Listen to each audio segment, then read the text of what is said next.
ক্ষমতা। এই এমন একজন ব্যক্তি আপনাদের সামনে উপস্থিত হয়েছেন যার মাধ্যমে মানুষের কর্ণকুহরে সঠিক বাণী, সঠিক আকীদা মানুষের কাছে পৌঁছে গিয়েছে। এজন্য আপনারা তাদেরকে এখন যারা তাকে সামনে দেখছেন শুকরিয়া আদায় করা উচিত। আলহামদুলিল্লাহ, আল্লাহ পাক এই নিয়ামত, এই সূর্য, এই চাঁদ আমাদের সামনে প্রতিবার আল্লাহ তাআলা আসার তৌফিক দান কে চান। আল্লাহ তাআলা আমাদের এই দোয়াকে কবুল করে সকলে বলেন আমিন। এখন আপনাদের সামনে মূল্যবান তকরীর পেশ করবেন জনাব হাফেজ হযরত মাওলানা মুফতি আমির হামজা কুষ্টিয়া।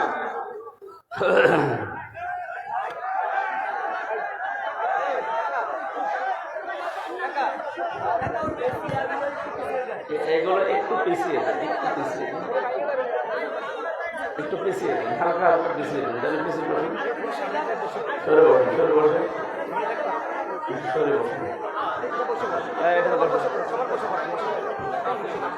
সব বসা সব বসিয়ে দেন। এখানে একটা ফ্যান দিতে পারেনি।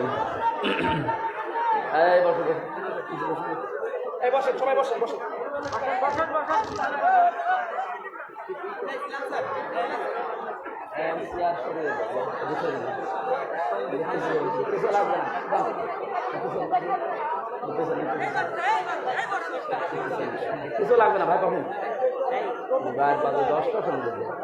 একটু পেছন পেছন, আরেকটু পেছন যান, ঝামেলা হবে। আরে ভাই পেছানো লাগবে, আরো পেছানো লাগবে। এখনো এক হাত পেছন যান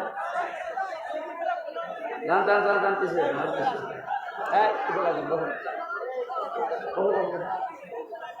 কিচ্ছু লাগবে বলুন।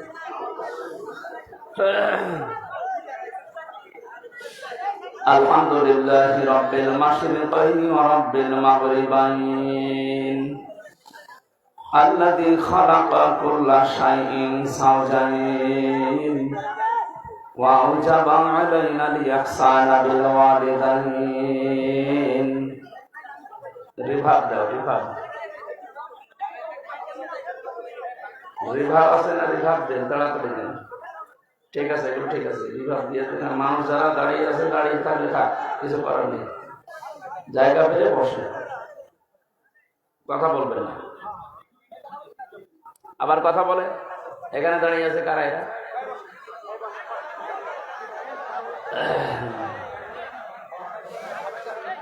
ونشهد أن لا إله إلا الله وحده لا شريك له وأشهد أن محمدا عبده ورسوله سيد الكونين صلى الله عليه وعلى آله وصحبه وأتباعه أجمعين ليلا ونهارا في الطرفين.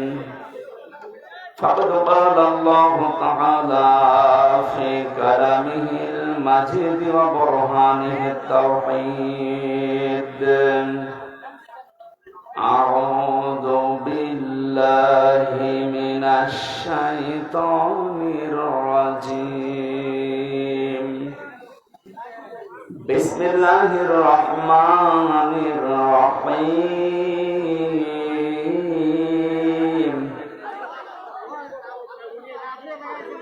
يا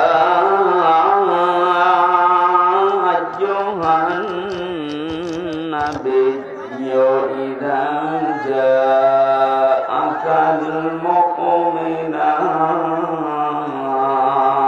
المؤمنات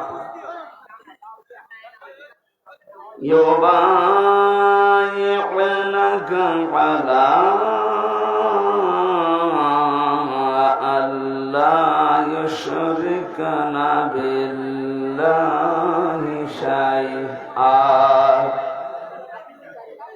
ولا يسرقن ولا يزنين ولا يقتلن أولادهن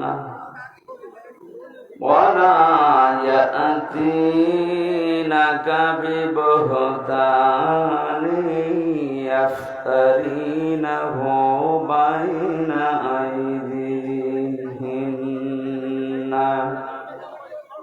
وأرجلهن ولا يعصينك في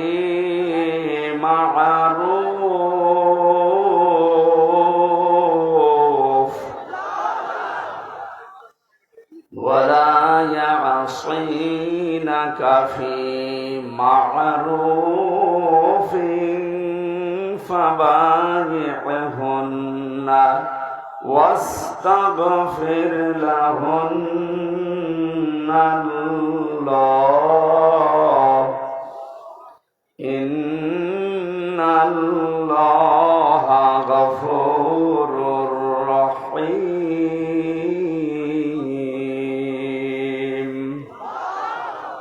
صدقت يا ربنا اللهم صل على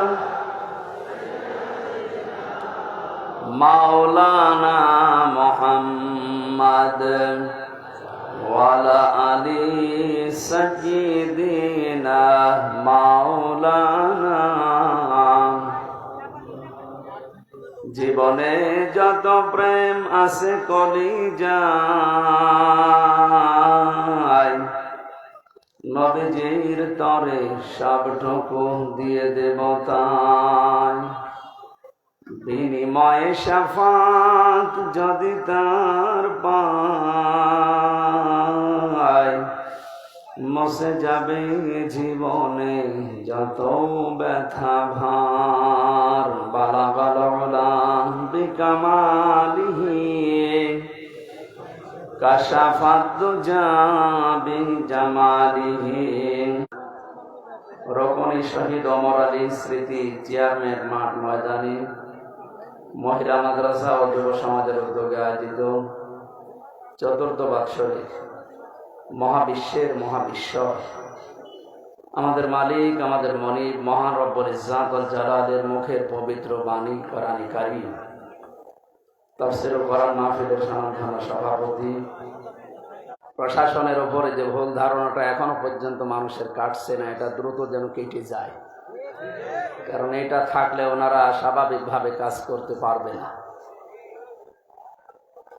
মুসলিমীয় কিছু মানুষের অপরাধের জন্য আজ পুরা পুলিশ প্রশাসনটা জনগণের দেখি ভালো কাজও আছে। 24 ঘন্টা ডিউটি এই পৃথিবীতে আমার মনে হয় কোন শ্রেণী বিভাগের লোক যদি করে সেটা পুলিশ।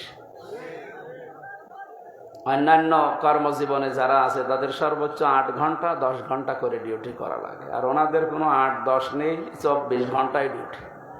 ঘুমিয়ে আছে যদি সাইলেন্ট বাজে দে ওই অবস্থায় ঢুকবে।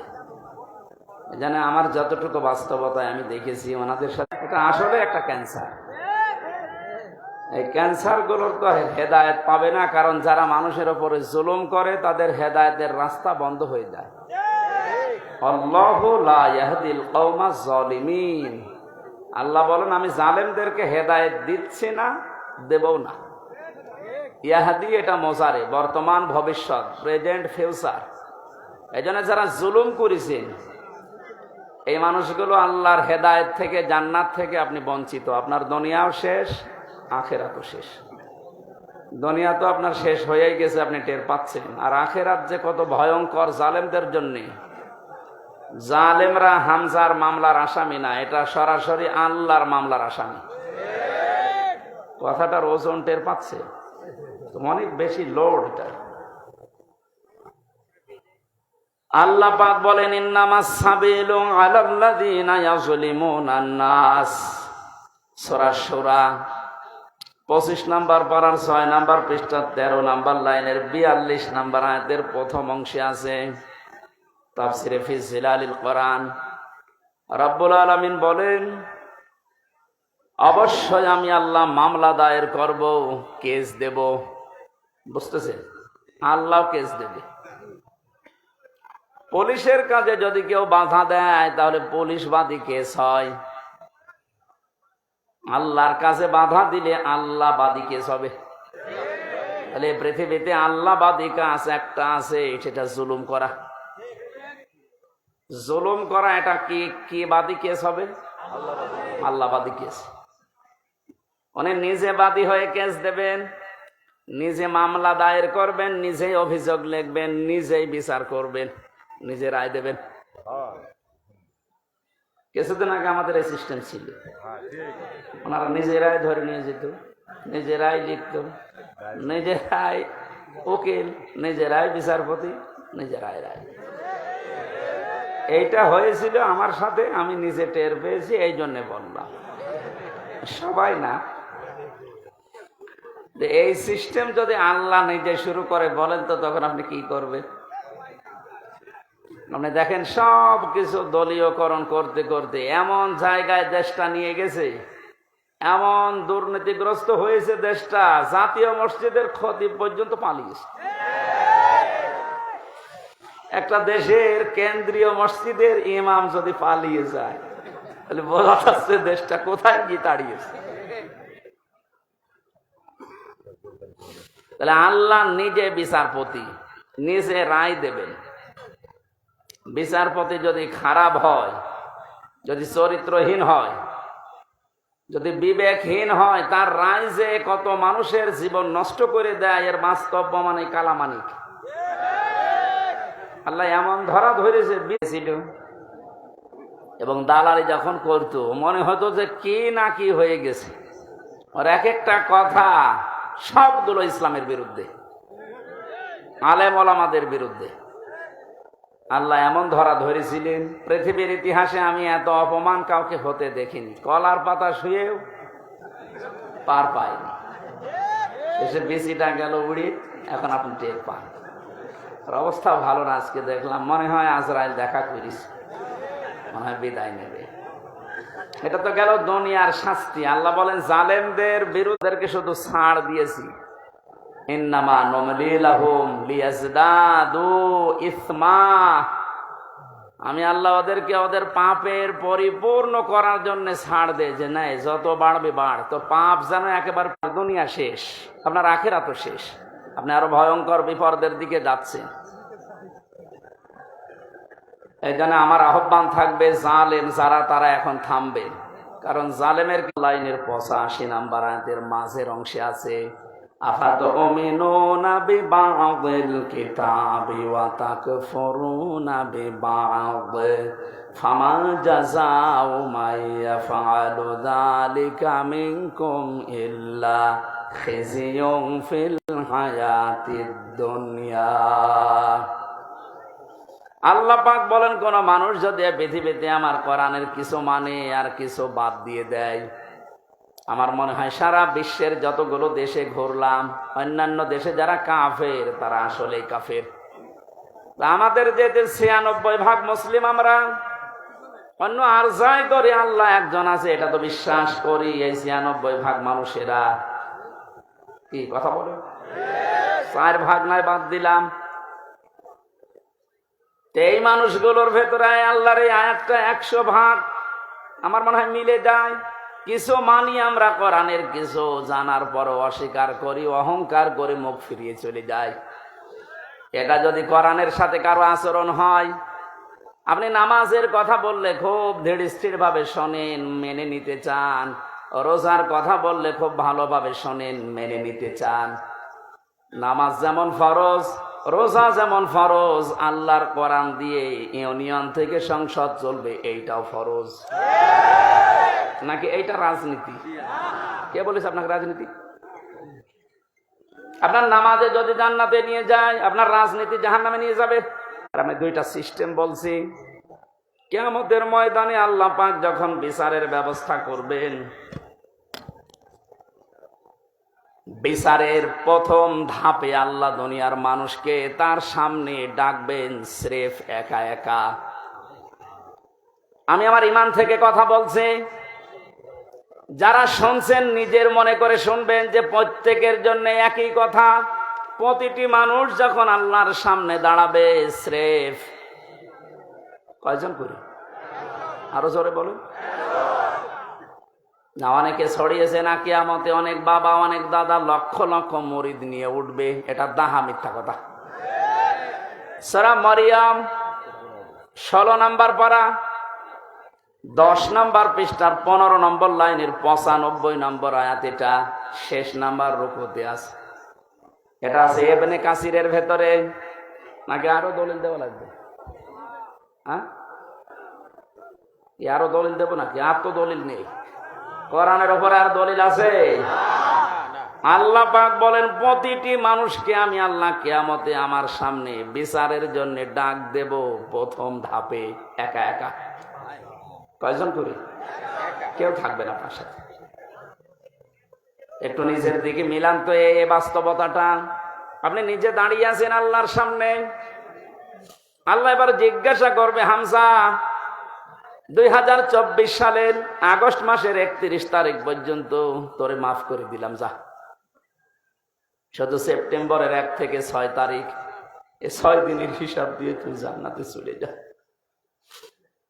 ফরিদপুরবাসী, আমার যতটুকু বাস্তবতা আমি যা দেখতে পাচ্ছি, আমার যা ঈমান আমল আছে, আমার তো এই 6 দিনের হিসাব এখনো জোগাড় করা সম্ভব না। আপনারা পারবেন না?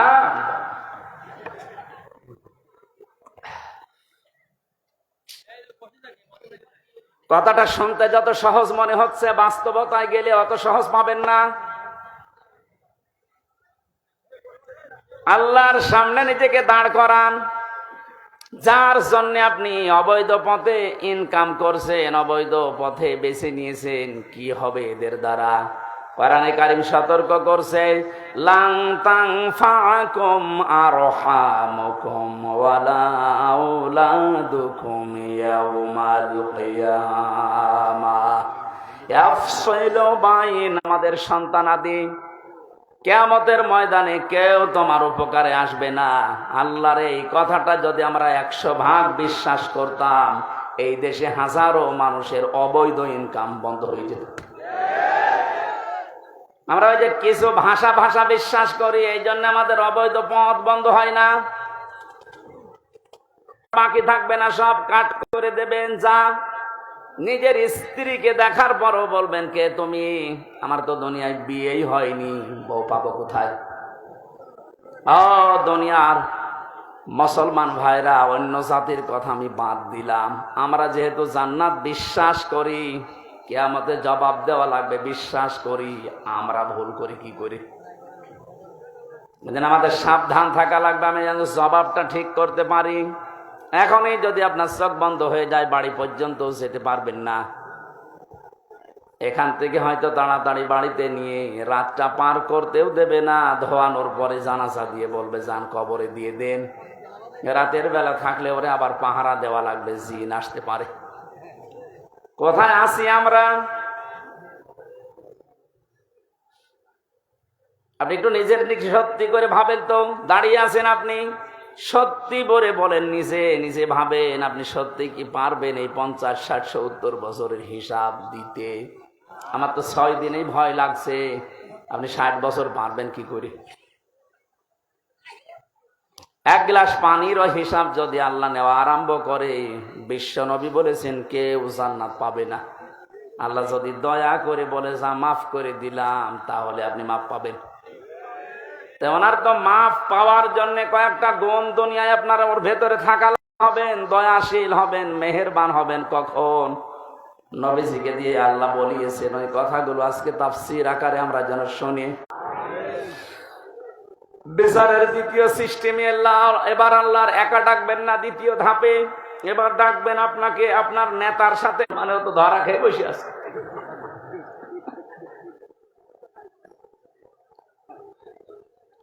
না, আসলে তো ঠিকই বলেছে, কারণ যেরকম চলে ঠিক ওই রকমই কায়দায় বলছে।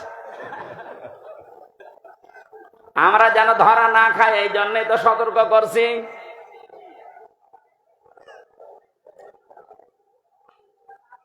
কোরআনে কারীম জানে এই দুনিয়াতে কারো জন্য একা না, সবার জন্য। কোরআনের আলেম আমরা যারা, আল্লাহর কসম আমরাও সবার জন্য। আপনাকে আমি বাঁচাতে চাচ্ছি। শুধু নামাজ দিয়ে রোজা দিয়ে যদি জান্নাতে যাওয়া যেত, আব্দুল্লাহ বিন উবাই আপনার আগে জান্নাতে যেত। এই লোকটার পুরা জীবন আমি পড়ে দেখেছি, কোন অপরাধ আমি ওর জীবনে সেরকম মেজর পাইনি। তবে একটা বিষয়ও মানত না, ওর নামাজ ছিল নবীজির পেছনে, মসজিদে নববীতে, কাবা শরীফে। আপনি নামাজ পড়েন ম্যাক্সামি মসজিদে, একে এসেনে আরো নামাজ পড়তো মসজিদে নববীতে, কাবা শরীফে 1 রাকাত নামাজে 1 লক্ষ রাকাত নামাজে সওয়াব হয়।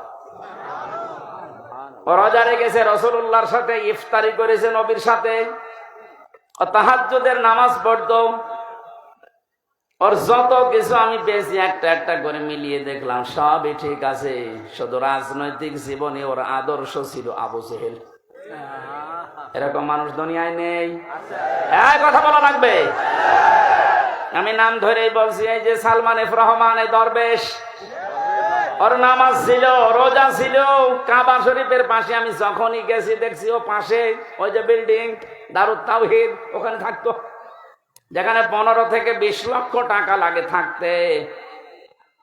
আমরা থাকতাম তো প্রায় 2 কিলোমিটার দূরে, কারণ আমার 3.5 লাখ, আর 15 থেকে 20 লাখ টাকা এই জন্য কাবার পাশে থাকে, যেন কাবা দেখা যায়। টাকা যদি ভ্যান চালিয়ে উপায় করা লাগতো তাহলে আমার মনে হয় 5 কিলো দূরে থাকতো। টাকা তো সব জনগণের, 36,000 কোটি টাকা। আপনি জীবনে গণনা করে শেষ করতে পারবেন না। অথচ পদ্মা সেতুর মতো এত বড় বিশাল প্রকল্প মাত্র 32,000 কোটি টাকায় কমপ্লিট হয়ে গেছে, আর ওর একাই কত, আমার মনে হয় আর একটা পদ্মা সেতু বানিয়ে টাকা আরো 4,000 কোটি রেখে যেত। এই লোকটার সাথে আব্দুল্লাহ বিন উবাইর আমার মনে হচ্ছে মিল আছে। ওর নামাজ, রোজা, কাবা শরীফ দেখা, ইফতারি করা সব ঠিক আছে। রাজনৈতিক জীবনে ও লোকটা এমন মানুষকে মানে যার চরিত্র আসলে ভালো না। কি ওর নিজের চরিত্র যে ভালো না তার প্রমাণ দেখেছেন, দাড়ি কেটে নম হয়ে গেছে।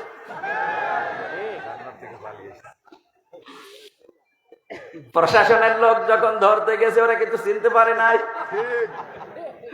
আর একটা ছিল নমক, আইনের চেয়ারে বসে শুধু বেআইনি কথা বলতো। এই লোকটারে যখন ধরে নিয়ে যাচ্ছিল আইন মন্ত্রী, অবশ্য আমি একা কেন, ওই যে বেশ ওর দাড়ি কই, দাড়ি কেটে ফেলে দিয়েছে। যেই লোকটা এত বড় ভাওতাবাজি করতে পারে মানুষের সাথে, যে রাসূলুল্লাহর সুন্নাত, দাড়ি কি হামজার সুন্নাত? কার সুন্নাত? অপরাধ বোধ কত বেশি, নিজে কাজ করেছে এই জন্য তো অপরাধী।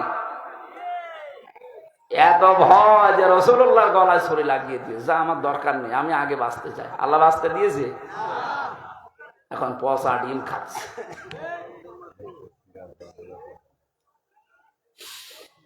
ফরিদপুরবাসী, যেহেতু আপনি বুঝেই ফেলেছেন কিয়ামতের ময়দানে দ্বিতীয় ধাপে আপনাকে আল্লাহ আপনার নেতার সাথে ডাকবে, সুতরাং এমন মানুষের পেছনে থাকা লাগবে যাকে দেখলে আল্লাহ রসুলের কথা মনে হয় এবং যার কর্ম এবং বাস্তবতা রাসূলুল্লাহর সাথে মিলে যায়। এরকম মানুষের দেশে নেই। আমরা এই প্যান্ডেলের ভেতরে এসে কত কথা বলার পরে বলে ঠিক আছে, এখান থেকে যাওয়ার পরে সব উল্টিয়ে ফেলি। এই জন্য আমাদের কপালের কোনো পরিবর্তন নেই। এবার আর ভুল করা যাবে না। কি কথা বলেন এখানে? এবারও যদি ভুল করেন আবার পেছিয়ে যাবেন। আশা করছি আপনার বিবেক কাজে লাগবে। এজন্য কোরআনে কারিমের নামাজের কথা বললে আপনি ভালোভাবে মেনে নিয়েছেন, রোজার কথা বললে মেনে নিয়েছেন, অন্যায় যেখানে প্রতিবাদ সেখানে, এটার আরবি নাম জিহাদ। জিহাদের কথা বললে আপনি জঙ্গি মনে করেন, জিহাদের কথা বললে রাজনীতি মনে করেন। তাহলে আয়াতটার সাথে তো আপনার বাস্তবতা মিলছে যে কিছু মানেন আর কিছু মানেন না। এই আচরণ যদি কোরআনের সাথে কেউ করে, আল্লাহ বলেন কি হবে জানো? ফামা জাযাউ মা ইয়াফআলু যালিকা মিনকুম ইল্লা খিজিয়ুন ফিল হায়াতিদ দুনিয়া। এই লোকটার জীবন আমি লাঞ্ছনা, গঞ্জনা, অপমান, অপদস্থ এগুলো দিয়ে ভরে দেব দুনিয়ার জীবনটা, আর মরণের পরে নিয়ে যাব আসাদ্দিল আযাব, যন্ত্রণাদায়ক এবং কঠিন ভয়ঙ্কর আযাবের দিকে নিয়ে যাব। এটা কোন কাফেরের বিপক্ষে আল্লাহ বলেছেন, আমি পাইনি। আর কোরআনে কাফেরের বিরুদ্ধে কথা আছে, অন্য কথা। মুনাফিকের বিরুদ্ধে কথা আছে, অন্য কথা। কিন্তু মুসলমান কিছু মানে কিছু মানে না। এদের যে কি শাস্তি দুনিয়ার আখেরাতে আপনি তো দেখলেন। দুনিয়ায় আমরা কিছু মানুষকে দেখতে পাচ্ছি যে অপমানকর শাস্তি আল্লাহ ব্যবস্থা করে দিচ্ছে। আর আসাদ্দিল আযাব যেহেতু দিয়েছেন ইসমে তাফসীল, এটা সুপারলেটিভ ডিগ্রি, এর উপর আর কোনো শব্দ আরবিতে নেই। আল্লাহ বলেন এমন যন্ত্রণাদায়ক ভয়ঙ্কর কঠিন আযাবের দিকে মরণের পরে নিয়ে যাব, ওটা আমি আল্লাহ ছাড়া আর কেউ জানে না। এজন্য জালেম যারা, আপনাদের দুনিয়া শেষ হয়ে গেছে, আখিরাত তো আপনি শেষ করে ফেলেছেন। আপনাদের জন্য বড় আফসোস লাগে আমাদের। আমরা যদি কোনো জুলুম করি আমরা নিজেরা আজকে থেকে থেমে যাব। কারণ জালেম মাজলুম এই দুইটা শব্দ ভয়ঙ্কর। ইত্তাকি দাওয়াতাল মাজলুম ফাইন্নাহা লাইসা বাইনাহু ওয়া বাইনাল্লাহি হিজাব। নবীজি বারবার জানিয়েছেন উম্মতেরা, যাই করো মজলুমের বরদুয়া থেকে নিজেকে বাঁচিয়ে রাখবা। কারণ মজলুমের বরদুয়ার আল্লাহর ভেতরে কোনো হেজাব পর্দা থাকে না, সরাসরি কবুল হয়ে যায়। আজকে কোরআনে কারিমের এই ময়দানে যারা এসেছে কিছু কথা শোনার জন্য, প্রথমে দোয়া করে নিচ্ছি, আল্লাহ আমার জীবনে যেন কোনো জুলুম না থাকে, আমার দ্বারা কেউ যেন মাজলুম না হয়ে যায়, তুমি আমাকে রক্ষা করবা। বলেন আমিন। যিনি আমাদেরকে এই মাহফিলে নিয়ে এসেছেন আমরা তার শুকরিয়া আদায় করছি আলহামদুলিল্লাহ। দরুদ আর সালাম পড়ছে আমাদের নবী মুহাম্মদ রাসূলুল্লাহ সাল্লাল্লাহু আলাইহি ওয়াসাল্লামের উপর। আমাদের আজকের আলোচনার বিষয় হচ্ছে আল্লাহ নিজে আদেশ দিচ্ছেন, হে রাসূল, 6টা গুণ যারা অর্জন করবে দুনিয়ায় আপনি তাদের জন্য আমার কাছে ইস্তেগফার করেন, ক্ষমা চান। ক্ষমা করার মালিক একচ্ছত্র কে বলেন তো? দুনিয়ার কোন পীরের আছে? নবীজির আছে? না। ক্ষমা করতে পারে শুধুমাত্র আল্লাহ নিজে। ফাসাব্বিহ বিহামদি রাব্বিকা ওয়াস্তাগফির। আপনি ইস্তেগফার করেন আল্লাহর কাছে, তার তাসবিহ তাহলিল আদায়ের মাধ্যমে আপনি ইস্তেগফার করেন। ইন্নাহু কানা তাওয়াবা, কারণ তিনি তাওবা কবুলকারী, ইস্তেগফার কবুলকারী। আমার ভালোভাবে শিক্ষা নেওয়ার বিষয় এখানে এইটা, যেহেতু তাওবা কবুল করবেন একজন, তিনি আল্লাহ, তিনি নিজে শিখিয়ে দিচ্ছেন, নবীজি এই 6টা গুণ যাদের ভেতরে আছে আপনি তাদের জন্য আমার কাছে ক্ষমা চান। তাহলে এটা ক্ষমা করার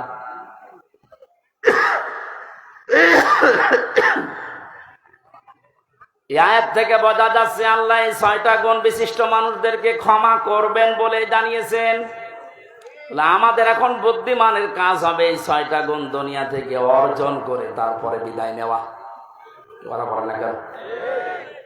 আসুন আমরা দেখি আমাদের ভেতরে এগুলো আছে কিনা।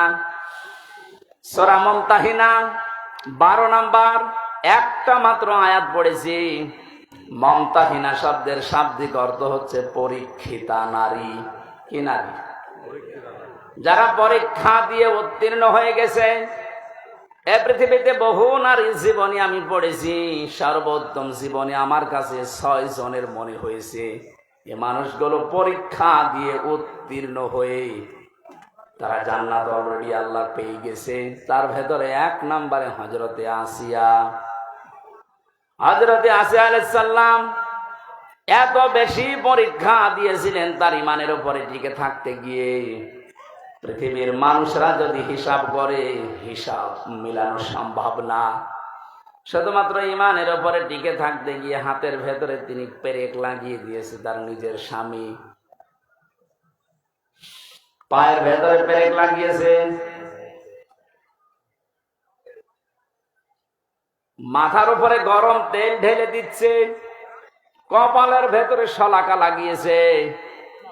এ কঠিন অবস্থায় হযরতে আসিয়া দেখলেন আল্লাহ পাক জান্নাত জিবরাইলকে দিয়ে পাঠিয়ে দিয়েছে।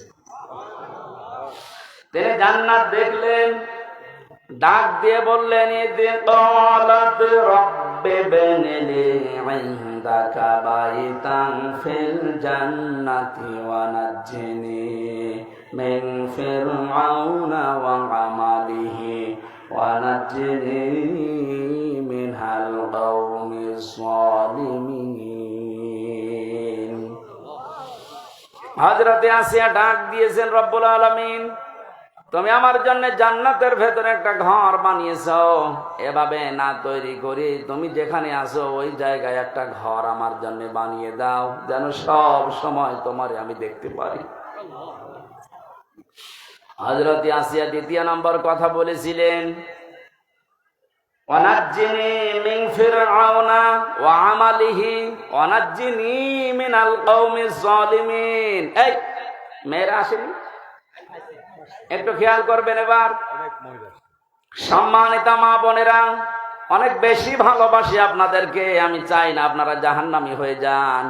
তাকান, পরীক্ষিতা নারী কাদেরকে বলে, কি পরীক্ষা তিনি দিয়েছিলেন। এত বড় কঠিন মুসিবত বিপদ, এত বড় বিশাল শাস্তির ভেতরে হযরতে আসিয়া তিনি তার স্বামীর জন্য বরদোয়া দেননি। তিনি বলেছিলেন, মাবুদ তুমি যা দেখতে পাচ্ছ আমার স্বামী লোক দিয়ে এরকম অত্যাচার করাচ্ছে এবং নিজে অত্যাচারে শামিল, তুমি আমাকে এই অত্যাচার থেকে বাঁচাও, কিন্তু আমার স্বামীর উপরে তুমি রাগ করো না। ও বাংলার মা বোনেরা, এদেশে পুরুষ নির্যাতন, নারী নির্যাতন করলেই মামলা হয়ে যায়, কিন্তু পুরুষ নির্যাতনের কোনো মামলা নেই। আমি জেলখানায় 3টা বছর থেকে অনেক কিছু দেখেছি। ওর এখানে 100 ভাগের প্রায় 60 ভাগ লোক শুধু এই দাম্পত্য কলহ নিয়ে জেল খাটতেছে। মেয়েদের এই ছোট মনের কারণে পেরে ওঠে না, সে প্রত্যেকে কি হুজুর বলেন আর কি খেজুর বলেন। এদের এই মানুষগুলো যদি একটু মন উদার করতো, আমার মনে হয় পরিবারে আমাদের শান্তি আরো ফিরে আসতো। বাস্তব দেখেছি যে জল্লাদটা এখন আছে, আগে তো শাহজাহান ছিল, ও মারা যাওয়ার বের হয়ে মারা গেছে, এখন নতুন একজন দায়িত্ব পেয়েছে, ইলিয়াস, চট্টগ্রামে বাড়ি। লোকটাকে একদিন বললাম, ভাই কি অবস্থা বলেন তো। আমার বলছে, হুজুর আমার এখন 35 বছর বয়সে আমি জেলখানায় এসেছি, এর 17 বছর ছিলাম আমি সৌদি আরবে, আর আমার এখন ফাঁসির আসামি আমি। আমার যদি এখন যাবজ্জীবন হয়ে জেল খাটা লাগে, কমপক্ষে 22 বছর জেলে থাকা লাগবে। 35 থেকে 17, এরপরে 22, হিসাব করে দেখেন 74 বছর হবে। কত? 74 বছর বয়সে লোকটা জেলখানা থেকে বের হবে। খুব বড় অপরাধ করে গেছে না, পুরা জীবনই আমি শুনেছি যে কি কি করতেন। সৌদি থেকে 17 বছর পরে বের হলাম, দেশে আসার পরে বিয়ে করলাম। বিয়ে করার পরে আমার বোর সাথে আমার মায়ের মিল নেই, সব জিনিস আমি চাহিদা মতো পূরণ করেছি, কিন্তু মাকে আর ওই ছোট বোনকে কিছু দিলে ওর মন খারাপ হয়ে যায়। দিন রাত নেই, সব সময় শুধু মনোমালিন্য, ঝগড়া। শেষ পর্যন্ত আর পারলাম না যে আমার সম্পদ আমার মাকে দেই, আমার বোনকে দেই, ওর সমস্যা কি। সংশোধন করার জন্য একটা থাপ্পড় দিয়েছিলাম, ও ছাতা গেছে মইরে, মানে একটু জোরে, লাগবে না বসে। মারা যাওয়ার পরে তো বউ মারা কেস, প্রথমে ফাঁসি হয়ে গেল, এরপরে যাবজ্জীবন। এখন 22 বছর থাকা লাগবে আমার, 11 বছর চলছে। আমার তো বের হতে হতে আমার বয়স হয়ে যাবে 74 বছর। কি করব আমি? আমারে বলছিল, আপনি তো ওয়াজ করেন, বাইরে যে অন্তত একটু বলেন যে আমার মতো বিপদে যেন কেউ না পড়ে, কারণ আমি খুব বড় অপরাধ করিনি, আমি তো ঠিক রাস্তায় ছিলাম, মাঝখান থেকে একটু মিস্টেক হয়ে আমার জীবনটাই নষ্ট হয়ে গেল। ইলিয়াসের বউ এখনো পর্যন্ত আছে বাইরে। ইলিয়াসের যখন শুনেছে যে ওর যাবজ্জীবন জেল হয়ে গেছে, প্রথমে ফাঁসির কথা শুনে মেয়েটাকে কি, সে তো মারা গেছে, তার যে শাশুড়ি ছিল, এই শাশুড়ি এবং শ্বশুর পরবর্তীতে ওর মা বাবার উপরে এই মেয়েটার জন্য বহু অত্যাচার চালিয়েছিল। ভেতরে যেহেতু যোগাযোগ বিচ্ছিন্ন ছিল, কষ্টের কথাগুলো যখন এসে এসে আমার কাছে বলতো, আমি নিজেই কেঁদে ফেলতাম যে এই লোকটা তো সেরকম মেজর অপরাধ না, আর তো মারার জন্য মারে নাই, শুধু সংশোধনের জন্য একটা থাপ্পড় দিয়েছিল, ছাতা মরে গেছে। স্ত্রীর যদি মনটা উদার হতো, মন যদি বড় হতো, নবীজির হাদিস যদি এই মেয়েটা মানতো, বিশ্ব নবী জানিয়েছেন পৃথিবীর মেয়েরা তোমরা যদি মনে করো যে আমার স্বামীর হায়াত বেড়ে যাক, আরো বেশি দিন বেঁচে থাক, আমার স্বামীর সম্পদ সম্মান আরো বেড়ে যাক, তাহলে স্বামীকে মাঝে মাঝে বলবা তার রক্তের সম্পর্ক যেগুলো এগুলো যেন অটুট রাখে, ঠিক রাখে। পৃথিবীর মানুষের সবচেয়ে বেশি রক্তের সম্পর্ক তার মায়ের সাথে। এক কথা বলেন কেন? এই জন্য পুত্রবধূ যারা বসে আছেন, আমার যতটুকু বাস্তবতার জ্ঞান আছে আমি দেখেছি এই দেশে আমরা যারা জামাই আছি, এটা মনে হয় রেকর্ড হয়ে কালকে আমার ম্যাডাম শুনবে, শুনুক, কপালে যা আছে হবে।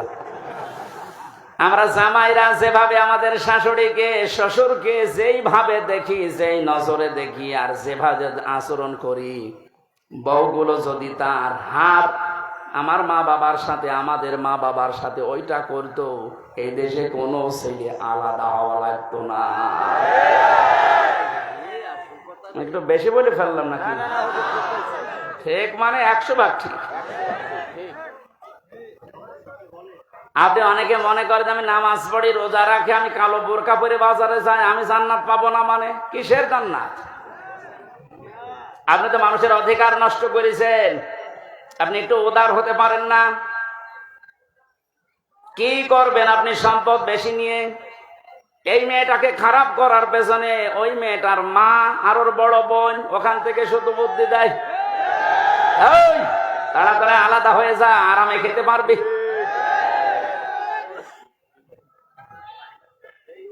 এখানে তাকবীর দেওয়ার দরকার,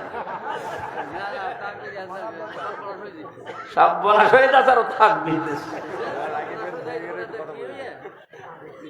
যেহেতু পয়েন্টটা এসেছিল, মা বোনেরা হাতে পায়ে ধরে বলছে আপনাদেরকে, বাঁচতে যদি চান 4টা যে ফরজ কাজ আছে তার ভেতরে কিন্তু স্বামীর সেবা, স্বামীর মন জয় করা আপনি পারছেন না। শয়তানের ধোকায় হোক, হ্যাঁ শয়তান তো বসে নেই, আপনাদেরকে জাহান্নামে দিতে চায়, এই জন্য স্বামীর গুরুত্ব আপনার মন থেকে তুলে দিয়েছে। অথচ নবীজি জানিয়েছেন, আমি যদি এই পৃথিবীতে আল্লাহ বাদে কাউকে সেজদা করার অনুমতি দিতাম, মেয়েদের কানে কানে বলতাম স্বামীর পায়ে সেজদা করো। কত দামি জিনিস, আর তাকে ধরে ধরে আপনি অপমান করেন, মারেন। আমি তাফসীর থেকে একটা পয়েন্ট লিখেছি, ইহুদিদের মেয়েদের ভেতরে স্বভাবগুলো আছে। আল্লাহর নবী জানিয়েছেন এই পৃথিবীর ময়দানে দাজ্জাল তার মিশন চালু করার জন্য 7টি কাজ করে যাচ্ছে, কিয়ামত পর্যন্ত এটা করবে।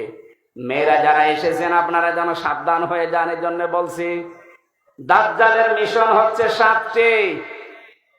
আর ইহুদিদের মেয়েদের যে গুণগুলো আছে এগুলো আমাদের ভেতরে প্রবেশ করাতে চাই। মহিলা প্যান্ডেলে যারা আছেন আপনি মেলাবেন, আমি তাফসীর থেকে তুলেছি। 1 নম্বরে আন্নানা। আন্নানা বলা হয় ওই সমস্ত মেয়েদেরকে যে মেয়েরা স্বামীকে বলে তুমি যা করবা সব আমার জন্য, আর বাকি সব ডিলেট।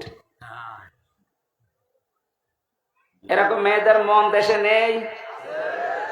এটা দাজ্জালের একটা মিশন। প্রথম, যেই মেয়েকে দাজ্জাল টার্গেট করবে মনে করবেন ওর ভেতরে এই গুণটা পয়দা হবে, এই দোষটা, যে যা করবা তুমি সব আমার জন্য, বিয়ে আমারে করেছো, এখন তোমার মা বাবা বোন ভাই যা আছে চাচা ফুফু সব ডিলিট করো। এরকম মন, এরকম কথা বলে, এরকম বউ দেশে আছে না নেই? আপনি বিশ্বাস করতে পারেন ওই মহিলাকে দাজ্জাল টার্গেট করেছে ওকে জাহান্নামে নেওয়ার জন্য। 2 নম্বরে মান্নানা, যে মহিলা খালি খোঁটা দেয়, বাবার বাড়ির কথা তুলে মাঝে মাঝে স্বামীর মনে কষ্ট দেয়, খোঁটা দেয়, তুমি আমার চেনো, আমি চেয়ারম্যানের মেয়ে, আমার ভাই একটা মাস্তান। 3 নম্বরে হান্নানা, যে স্বামীর খেদমত করা দরকার এটা করে না, আর উল্টা খেদমত নেয়। যদি বলেন একটু আমি যে 8 ঘন্টা ডিউটি করে আসলাম, একটু পানি দাও, তুমি ডিউটি করেছো আমি কি বসেছিলাম? পানি নিজে ঢেলে খাওয়ার, আমার একটু ঢেলে দাও। 4 নম্বরে বেশি কান্নানা, অহংকারী, হয়তো সম্পদের, রূপের অথবা বংশের। সব সময় যারা অহংকার করে চলে শয়তানের টার্গেটে পরিণত হয়েছে। 5 নম্বরে বেশি হাদ্দাকা, স্বামীর পছন্দের যারা গুরুত্ব দেয় না। নবীজি জানিয়েছেন বাজার থেকে যদি স্বামী কিছু নিয়ে আসে, পছন্দ যদি নাও হয়, সামনাসামনি কোনো কথা বলবা না। অথচ আপনি আপনার টার্গেট মতো, সমর্থ মতো এত কষ্ট করে একটা শাড়ি নিয়ে আসবেন, জীবন ওর মনই পাবেন না। এরকম বউ আছে? কার হাত তোলেন তো? একজন।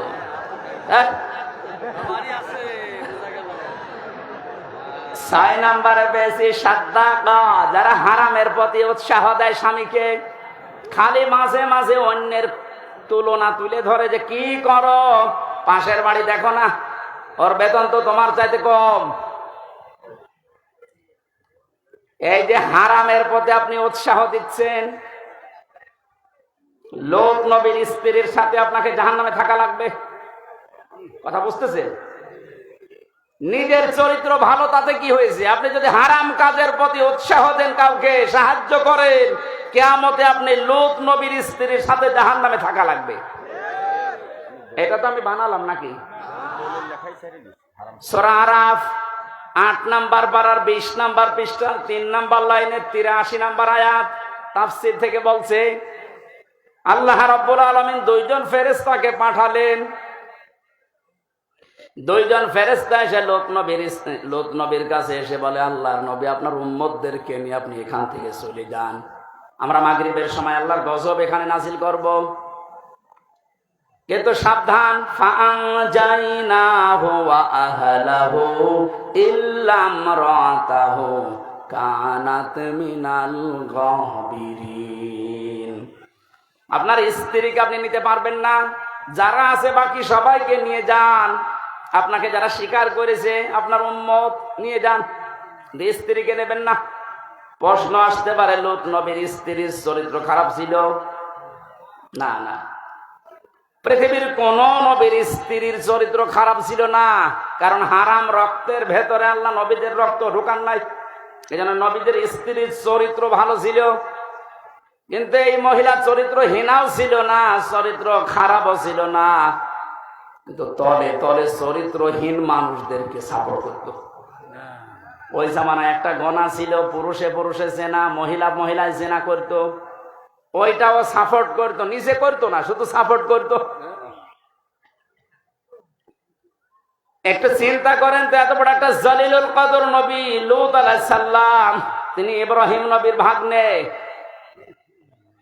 এত বড় নবীর ভাগিনা, নিজে নবী, তার স্ত্রী নবীর স্ত্রী হওয়ার পরেও নিজের চরিত্র খারাপ না, চরিত্রহীনাও ছিল না, শুধু হারাম কাজ যারা করে তাদেরকে সহযোগিতা করতো, সাপোর্ট করতো, ভালোবাসতো, যে ঠিক আছে।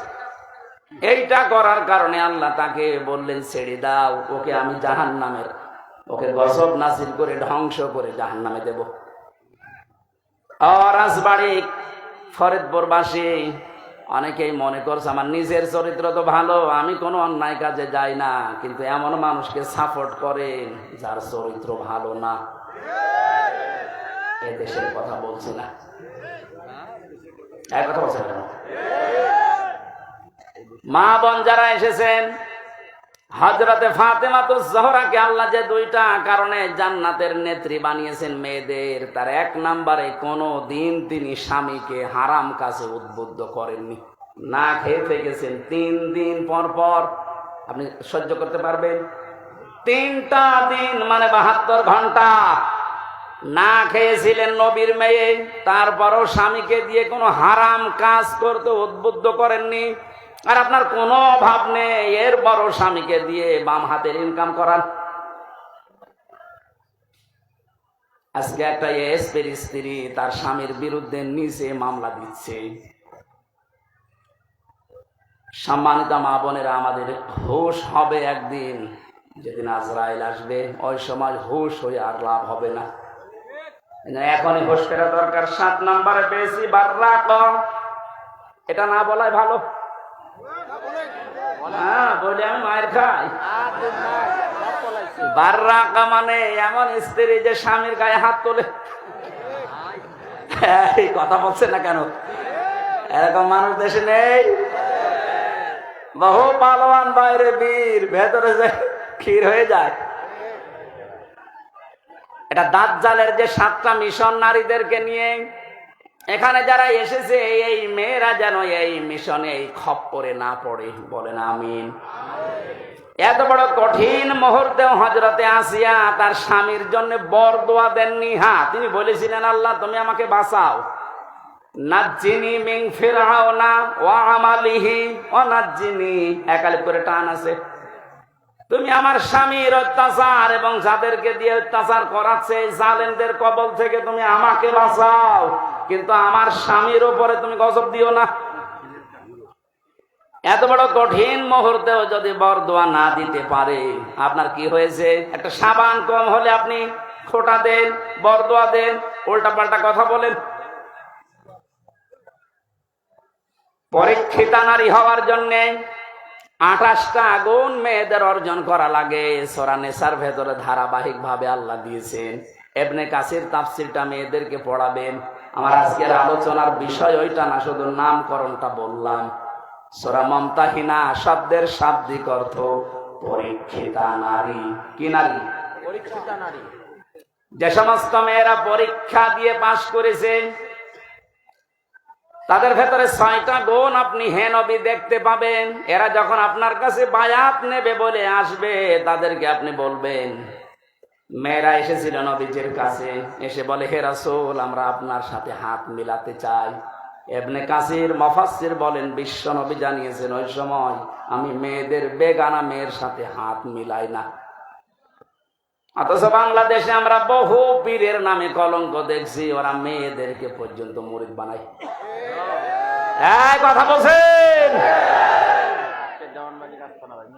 পুরুষের জন্য মহিলাকে মুরিদ বানানো, তার খেদমত নেওয়া জায়েজ আছে? বলেন বলেন। এগুলো যারা করছেন না বুঝে করছেন, আপনি থামেন। বিশ্বনবী জানিয়েছেন, হ্যাঁ এই পৃথিবীতে 3টা জিনিস আমার কাছে সবচাইতে বেশি প্রিয় লাগে, ভালো লাগে। তার 1 নম্বরে আমার নিজের স্ত্রী। কার স্ত্রী? নিজের স্ত্রী। জাওজাতি, আমার নিজের স্ত্রী ভালো লাগে আমার কাছে। আমাদের কাছে স্ত্রী ভালো লাগে, তবে নিজেরটা ছাড়া অন্যেরটা। কথা বলছেন? এই জন্য হাজারো মানুষের দেখবেন লাইন চলছে এখনো।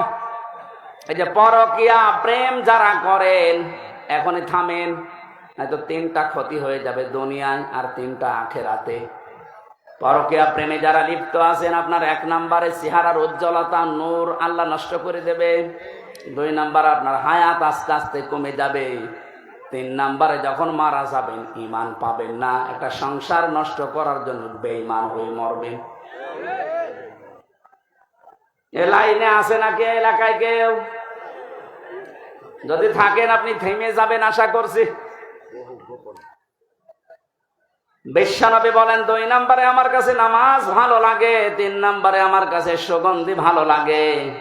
এই 3টা আমাদের কাছেও যেন ভালো লাগে, সেই ব্যবস্থা আল্লাহ করে দেন। বলেন আমিন। নবীজিকে আল্লাহ ঘোষণা দিলেন, ইয়া আইয়ুহান নাবিয়্যু, হে নবী, ইযা জাকাল মুমিনাতু, মুমিন নারীরা যখন আপনার কাছে আসবে, ইউবাইউনাকা, আমরা বায়াত নিতে চাই, পর্দার আড়াল থেকে আপনি তাদেরকে বায়াত দেবেন 6টা বিষয়ে। যদি এগুলো তারা মানতে পারে, আপনি নিজে তাদের জন্য আল্লাহর কাছে ক্ষমা চাবেন। যেহেতু আল্লাহ শিখিয়ে দিচ্ছেন, তার মানে 6টা কাজ করতে পারলে আল্লাহ নিজে আমাদেরকে মাফ করবেই। 1 নম্বরে দিয়েছেন,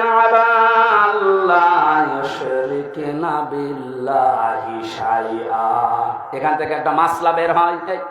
বসেন তো, বসেন, লাগবেন, বসেন। এখান থেকে একটা মাসলা বের হয়। পৃথিবীতে যদি কেউ মুরিদ হতে চান, বায়াত নিতে চান কারো কাছে, এই 6টা বিষয়ে বায়াত নেওয়া লাগবে। বাংলাদেশে এখন 48,000-এর উপরে পীর আছে। কত? ভারতের এই কলকাতার, আসামে আরো বেশি। আমি তো 17, 18, 19, 20 এই সমস্ত সালগুলোতে ভারতের এই কয়েকটা রাজ্যে দেখেছি ও ঘরে ঘরে পীর। বিশেষ করে মুর্শিদাবাদ, আরে নদিয়া, হুগলি, এই সমস্ত জায়গায় জায়গায় পীর। পীরটা ওরা ব্যবসা হিসাবে নিয়েছে। বাংলাদেশের জরিপে যেটা সরকারি 48,000।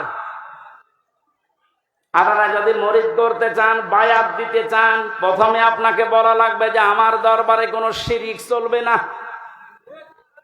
আল্লাহ বাদে অন্য কাউকে সেজদা দেওয়া কি? আল্লাহ বাদে অন্য কাউকে ডাকা কি? তাহলে যেই দরবারে সেজদা দেওয়া হয়, সে মানুষকে হোক, কবরে হোক, মাজারে হোক, এবং আল্লাহ বাদে অন্য কাউকে ডাকা হয়, এটা কি? আরো জোরে। এগুলো যে দরবারে হচ্ছে, এখানে মুসলমান যেতে পারে? যাচ্ছে না? আশা করছি আপনি থামবেন। আপনি বায়াত যদি নিতে চান, এমন দরবারে যাবেন যেখানে গেলে প্রথমে বলে শিরিক করা যাবে না। শিরিক কি? না। পরা কোরআন শরীফের ভেতরে আমি 4 প্রকার শিরিক পেয়েছি প্রধানত।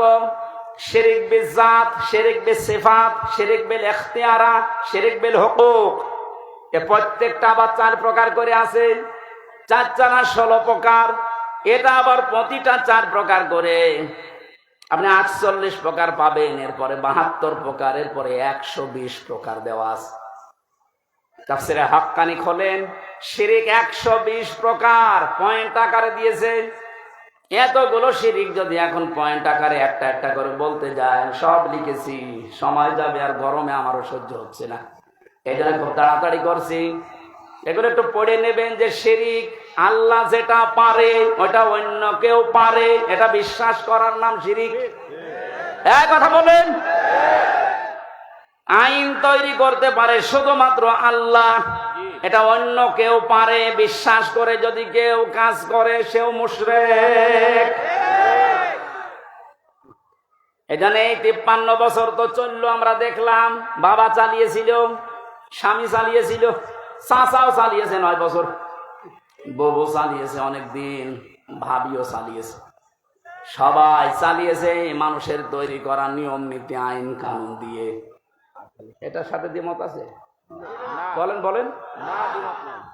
53 বছরের কাঙ্ক্ষিত মানের শান্তি আপনি দেখলেন কেমন? এখন তো শুধুমাত্র দেখতে বাকি আছে এই কোরআন দিয়ে দেশ চললে কেমন দেখা যায়। নারায়ে তাকবীর, নারায়ে তাকবীর।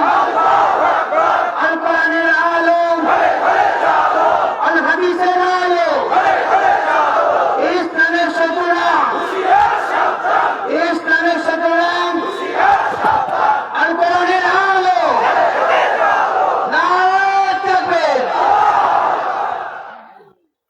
আরে ভাই, আমরা তো দেখলাম যে 53 বছরে কি পারে কি পারে না, কেমন চলে। যেহেতু এটা বাকি আছে দেখতে, এটা তো দেখা যায় না।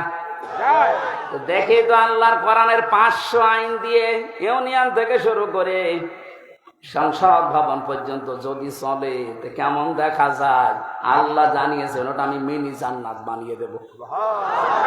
এটা যেহেতু চর্ম চোখে আমরা দেখে মরতে পারি, বলেন আমিন।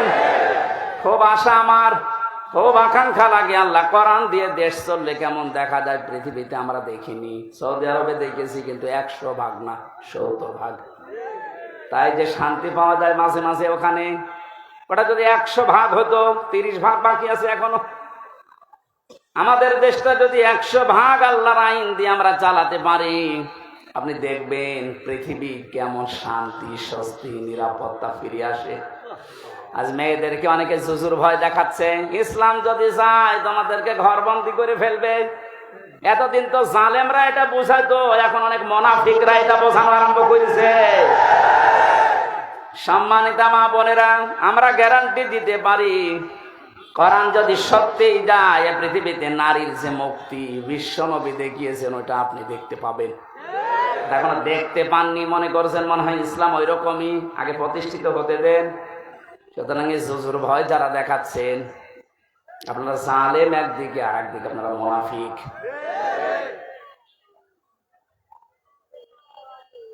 যে শিরিক যদি আমরা এখন শিরিক বিল জাত, শিরিক বিল সিফাত, শিরিক বিল ইখতিয়ারাত, শিরিক বিল হুকুক এভাবে পয়েন্ট আকারে একটা একটা করে শুরু করি, আল্লাহ যেটা পারে ওইটা অন্য কেউ পারে বিশ্বাস করার নাম শিরিক।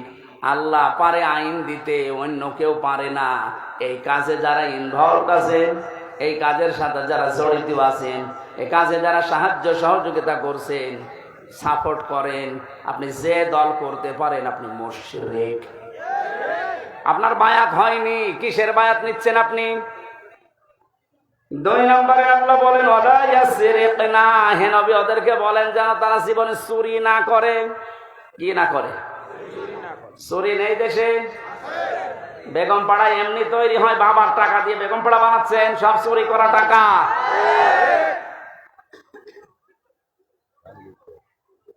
এই যে প্রশাসনের উপরে যাদের রাগ আজ, আমি তো বাস্তবে দেখেছি ওদের সাথে মিশে, মাত্র কয়েকজন উপরে এই শয়তানরা এত কামানো কামিয়েছে, এত চুরি করেছে, এখন আর এই মানুষগুলো রাস্তায় বের হতে পারছে না ওদের কারণে।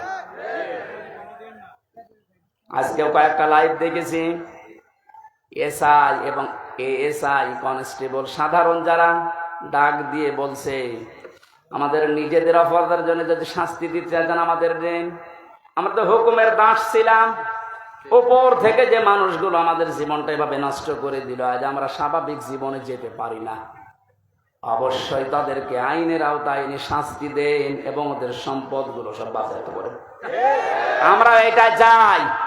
বিশেষ করে এই যে মনিরুল, আমি নাম ধরে বলছি কারণ আমি ছিলাম কাউন্টার টেররিজমের এই মনিরুল, আসাদুজ্জামান, ডিসি মান্নান, হারুন তো শেষ হয়ে গেল, যেই কয়টা আছে এদের সম্পদ গুলো আজ নেন, কারণ এগুলো একটা এদের বাবার সম্পদ না, সবগুলো জনগণের সম্পদ। আপনি বেতন কয় টাকা পান আমি জানি না, আমার দোলা ভাইও তো আছে, ওর সংসার চলে, আমার বাবার কাছ থেকে আরো টাকা নেই। যশোর থানায় আছে, সেও তো এসআই, কই তার তো বেতন চা, তার 2টা ছেলে মেয়ে নিয়ে সংসার চলতে চাই না, আমার বাবার কাছ থেকে টাকা নিয়ে চলা লাগে। তোমার বেতন নাই, তার চাইতে ডবল হইল না, হচ্ছে না। যে মানুষগুলো আছে সাধারণ মানুষকে উল্টা পাল্টা ধারণা না করে, উপরে যাদের নির্দেশে এগুলো হয়েছে বা হচ্ছে, বিশেষ করে এই চুরিদারি, এই অবৈধভাবে ইনকাম করা, এদের এই টাকাগুলো সব এখন রাষ্ট্রের কোষাগারে জমা নেই। যদি না দেয় ওদের বউ ছেলে মেয়ে যেগুলো হারাম খেয়ে খেয়ে মানুষ হয়েছে, ওগুলো রাষ্ট্রের কাজে লাগান, দরকার ওদেরকে বিক্রি করে টাকা নেই।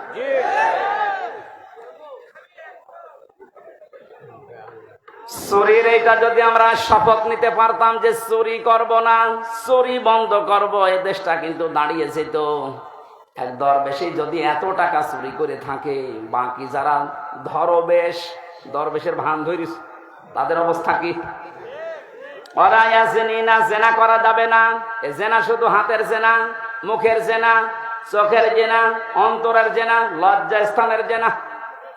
জেনাগুলো আজ বন্ধ করার জন্য যে যেখানে আসি ওই জায়গা থেকে দায়িত্ব নেওয়া লাগবে, বিশেষ করে মেয়েদের আগে, কারণ জেনা এ শব্দ শুরুই আল্লাহ করেছেন মেয়েদের দিয়ে।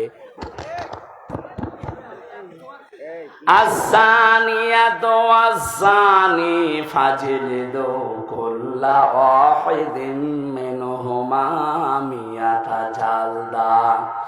আল্লাহ পাক বলেন জেনাকারিনী এবং জেনাকারী, আগে কার নাম? মেয়েদের নাম। এজন্য মা বোনেরা আপনারা নিজেদেরকে কন্ট্রোল করেন। এই মোবাইলটা, এই ফেসবুক এবং কম্পিউটার, এই সমস্ত জিনিস দিয়ে আজ মানুষ জেনার লাইনে এগিয়ে যাচ্ছে। আগে হ্যালো হ্যালো, এরপরে শেষ পর্যন্ত লজ্জা স্থান দিয়ে শেষ হয়। যে এলাকায়, যে দেশে, যে অঞ্চলে জেনা বেড়ে যায়, প্রকাশ্য হোক গোপনে হোক, ওখানে আল্লাহর 8টা গজব নাজিল হয়। কয়টা? এমন মহামারী রোগ আল্লাহ ছড়িয়ে দেয় যার চিকিৎসা পৃথিবীতে নেই। এজন্য আমরা সাবধান হব। আমাদের এই দেশটা জেনা যেগুলো চলছে, এগুলো কি করে বন্ধ করা যায় নিজ উদ্যোগে, পারিবারিক ভাবে, সামাজিক ভাবে। আদাজ্জুসু লা ইয়াদখুলুল জান্নাহ, নবীজি জানিয়েছেন দাজ্জুস জান্নাতে যাবে না। দাজ্জুস বলা হয় ওই পুরুষকে যে তার মেয়েকে, যে তার বউকে, তার বোনকে, তার মাকে কন্ট্রোল করতে পারে না। ওগুলো আরো মানুষ দিয়ে দেখায়, শান্তি পায়। এই পৃথিবীতে একটা মাত্র প্রাণী আছে যে তার লজ্জা স্থান উল্টা করে মানুষকে দেখিয়ে আনন্দ পায়, তার নাম কুকুর। নাম কি? লজ্জাস্থান ঢেকে রাখার জন্য কিন্তু অনেক বড় লেজ আল্লাহ তাকে দিয়েছে, কিন্তু লেজ উল্টো করে দেখায়। কথা বলছেন না? আপনার শরীর ঢাকার জন্য এত বড় কাপড়ের ব্যবস্থা, 12 হাত, এরপরও আপনার পেট দেখা যায়, এরপরও আপনার পিঠ দেখা যায়। কুকুর যেমন নিজের লজ্জাস্থান থেকে আনন্দ পায়, আপনিও এক প্রকার কুকুর। এর চাইতে নিকৃষ্ট ভাষা আর বলতে পারলাম না।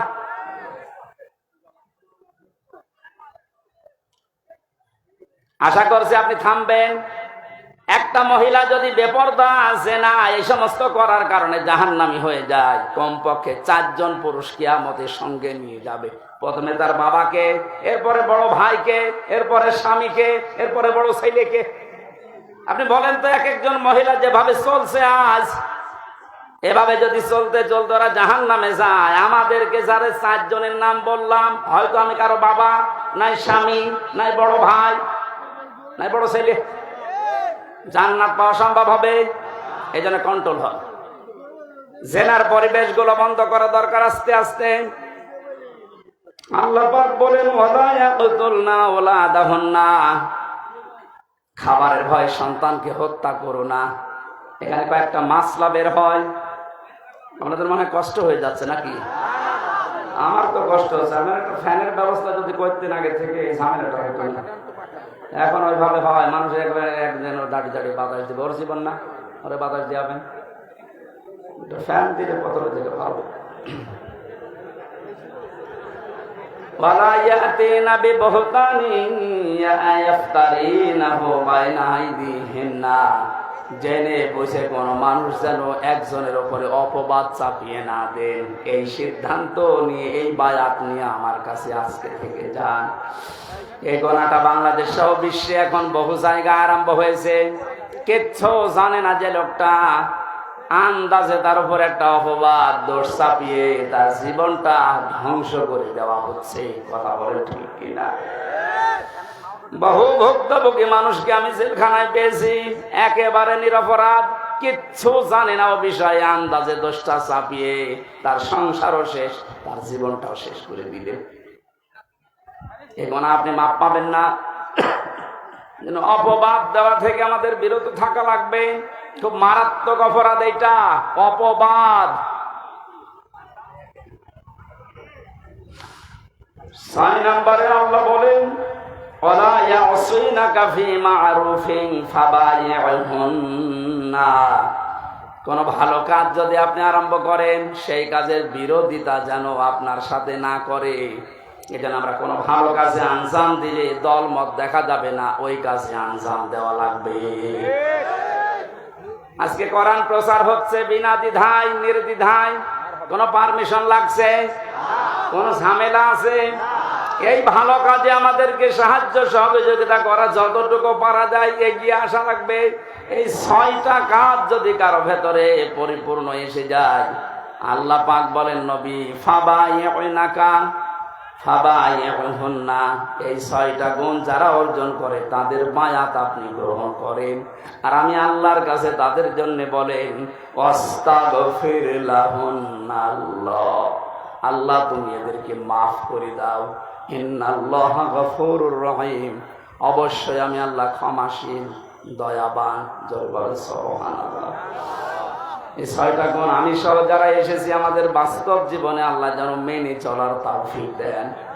পারিবারিক জীবন নিয়ে যে কথাগুলো বলছিলাম, ওগুলো আমি বই আকারে জেলের ভেতরে লিখেছিলাম, যে পারিবারিক জীবনে দাম্পত্য কলহ এবং এর সমাধান করার জন্য যে 77টা বিষয় লাগে, যেগুলো এই ড্রাইভারের কাছে আছে। আপনার মেয়ের জন্যে, বউয়ের জন্যে, ফুফুর জন্যে, বোনের জন্য, মায়ের জন্য নিয়ে যাবেন, ওদেরকে পড়াবেন, পারিবারিক জীবনে শান্তি ফিরে আসবে ইনশাআল্লাহ। কারণ হাজারো মানুষ এই পারিবারিক জীবনে আজ জেল খাটতেছে। আল্লাহ আমাদেরকে এই 6টা গুণে গুণান্বিত হওয়ার তৌফিক দান করুন, আল্লাহুম্মা আমিন। লা ইলাহা ইল্লা আনতা সুবহানাকা ইন্নী কুনতু মিনাজ জালিমিন। আল্লাহ তাআলা প্রচন্ড এই গরমের ভেতরে চাতক পাখির মতো তোমার বান্দারা কোরআনে কারিমের কথাগুলো শুনছিল। যতগুলোই শুনেছি আল্লাহ আমাদের জীবনে আমল করার তৌফিক দাও। আমার শরীর মারাত্মক অসুস্থ, আমি নিজে টের পাচ্ছি। কথা বললে কণ্ঠে আমার ব্যথা করে। 3টা বছর জেলখানায় কি খেয়েছি না খেয়েছি আল্লাহ তুমি দেখেছো। আমার এখনো পর্যন্ত শরীর স্বাভাবিক হচ্ছে না। বহু ডাক্তার দেখিয়েছি। আল্লাহ রোগ দেওয়ার মালিকও তুমি, শেফা দেওয়ার মালিকও তুমি। মেহেরবানি করে তুমি আমাকে শেফায়ে কামেলা আজরা দিয়ে দাও। এ মাহফিলের আয়োজন করতে গিয়ে তোমার যে বান্দারা আশ্রম দিল আল্লাহ, এ মানুষগুলোকে যে মা পেটে নিয়েছে, মায়ের পেট তুমি খাদিজার মতো বানিয়ে দাও।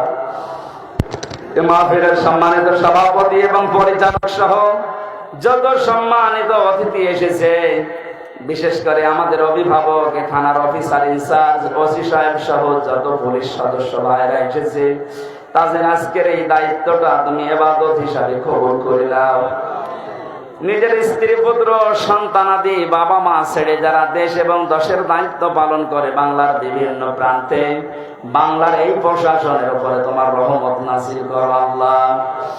যে কয়েকটা জালেমের জন্য আজ পুরা প্রশাসন বাংলার মানুষের কাছে কালার হয়ে গেছে, আল্লাহ আবার স্বাভাবিক অবস্থায় এদের জীবনটা ফিরিয়ে দাও।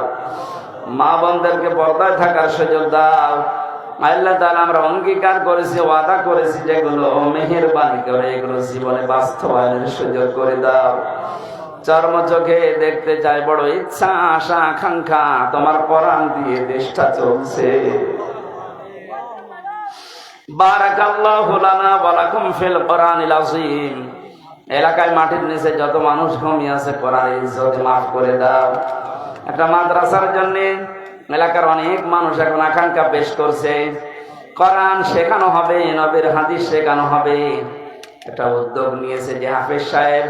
আল্লাহ তাআলা তোমার বান্দা বান্দীদের দিল মন ওই দিকে ঝুঁকিয়ে দাও।